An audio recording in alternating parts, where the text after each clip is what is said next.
আজকে বানালাম চিংড়ি মাছের রসা। তো কেমন করে চিংড়ি মাছের রসাটা বানালাম তোমাদের দেখাচ্ছি।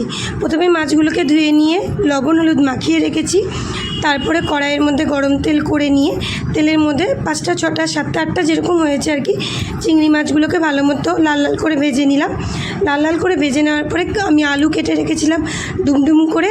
তো উপর দিয়ে সাদা জিরা ফোড়ন দিয়ে সে আলুগুলোকে ছেড়ে দিলাম আর মাছগুলোকেও সব ছেড়ে দিলাম, যেগুলো মাছ আমি ভেজে রেখেছিলাম।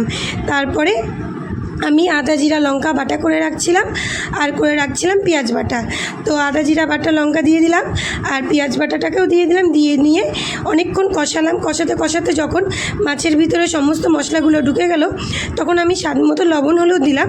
লবণ হলুদ দেওয়ার পরে একটু জল দিয়ে ঢেকে দিলাম। তারপরে দেখো এরকম হয়ে গেল চিংড়ি মাছের রসাটা।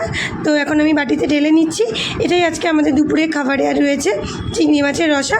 তো আজকের ভিডিওটা এই পর্যন্ত, টাটা।